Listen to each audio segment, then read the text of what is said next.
حضرت خلیل اللہ جب وادی غیر ذی زرع میں سیدہ ہاجرہ اور ان کے معصوم نونہال کو چھوڑ کر کے جانے لگے، ایسی وادی جہاں حیوانی وجود بھی نہیں تھا، نباتات بھی نہیں پائے جاتے تھے، پانی کا ایک قطرہ بھی دستیاب نہیں تھا، کالے سیاہ مہیب پہاڑ جیسے فولاد پگھلا کے ڈال دیا ہو، وہ وادی جہاں دن کو بھی خوف آئے، وہاں حضرت ہاجرہ نے راتیں بھی گزاری۔ کتنا دردناک لمحہ تھا جب سحری کا وقت ہوا، حضرت خلیل اللہ دعائیں دے کے رخصت ہونے لگے، حضرت ہاجرہ سلام اللہ نے آگے بڑھ کے اپنے شوہر نامدار کا دامن پکڑ لیا، تمسکت بِأَزْيَالِهِ، دامن پکڑ کے بولی میرے شوہر نامدار، اس مہیب وادی میں،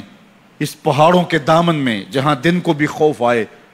نونہال معصوم کے ہمراہ مجھے چھوڑ کے کہاں جا رہے ہو؟ حضرت خلیل اللہ نے کوئی جواب نہیں دیا، پھر قدم اٹھایا تو زوجہ نے پھر دامن پکڑا، پھر وہی سوال، پھر کوئی جواب نہیں آیا، تیسری مرتبہ دامن پکڑا، خلیل اللہ کی جانب سے کوئی جواب نہیں آیا، تو خاتون خود بولی کیا اللہ کا حکم تو نہیں؟ تو حضرت خلیل اللہ نے کہا نعم، ہاں اسی کا حکم ہے۔ حضرت ہاجرہ نے دامن چھوڑ دیا، کہا جائیے خیر سے جائیے، اگر اس کا حکم ہے وہ ہمیں ضائع نہیں ہونے دے گا۔ جہاں دن نہیں گزارے جا سکتے تھے پھر اس خاتون نے وہاں راتیں بھی کاٹی، وہ وادی جس میں وحشت بھی قدم رکھتی تھی ڈر ڈر کے، جہاں پھرتے تھے آوارہ تھپیڑے بادے سر سر کے، جہاں پر گھاس اگتی ہے، جہاں نہ پھول کھلتے ہیں، مگر وہ سرزمین ہے آسماں بھی جھک کے ملتے ہیں۔ اپنی پاک باز بیوی اور نونہال بیٹے کو چھوڑ کے حضرت خلیل اللہ دعائیں دے کے رخصت ہو گئے۔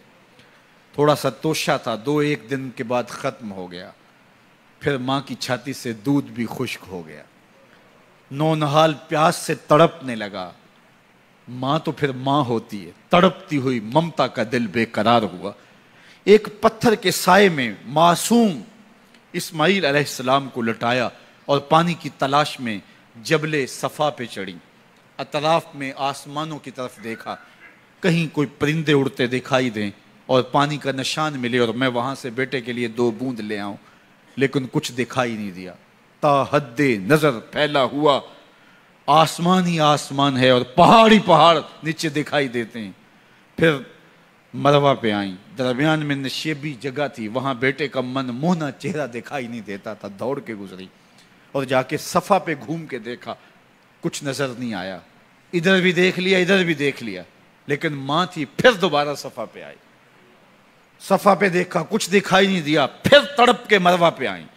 وہاں پھر دیکھا کچھ دکھائی نہیں دیا، پھر صفا پہ آئی، کبھی صفا پہ کبھی مروہ پہ، تڑپتی ہوئی ماں کی ممتا، بے قرار دل، ادھر پانی کی پیاس سے تڑپتا ہوا معصوم اسماعیل پتھر کی اوٹ میں، درمیان سے ماں گزرتی ہے تو بھاگ کے گزرتی ہے کہ بیٹے کا من مونا چہرہ بھی نگاہوں کے سامنے رہے۔ ذرا منظر تو دیکھو کتنا دل آویز ہے، اللہ اکبر، سینوں میں پتے پانی ہو جائیں، پتھر بھی ہو تو پگھل جائے اس زہرہ گداز داستان سے، لیکن اللہ پر توکل اور ماں کی بے قراریاں، کبھی صفا پہ کبھی مروہ پہ، زبان پہ شکایت نہیں ہے۔ پھر جب مروہ پہ پہنچتی ہیں، 7 چکر مکمل ہو گئے، تو ادھر کیا دیکھا کہ معصوم اسماعیل ایڑیاں رگڑ رہا ہے۔ ماں کا دل ڈولنے لگا کہ بیٹا آخری لمحوں میں دوڑی کہ بیٹے کو جا کے اپنی چھاتی سے چمٹاؤں، ہو سکتا ہے 2 قطرے دودھ کے اس کی زندگی کی آس بندھا دیں۔ تو ماں دوڑتی ہوئی آئی، لیکن جب قریب آئی تو منظر بدلا ہوا تھا، معصوم کی ایڑیوں کے رگڑنے سے تازہ چشمہ پھوٹ رہا ہے، پانی ہے کہ بے قابو ہونا چاہ رہا ہے، آگے بڑھی، جلدی جلدی مٹی کی منڈھیری کرتے ہوئے کہا زم زم، رک جا رک جا، اللہ اکبر۔ ہاجرہ سلام اللہ علیہا نے حضرت اسماعیل کی محبت اور اپنے رب پر توکل کی انوکھی اور البیلی داستان رقم کی، کہا ہاجرہ تو نے بھی حد کر دی، لیکن قیامت تک تیری راہوں کو بھی جلوہ گاہ بنا دیں گے،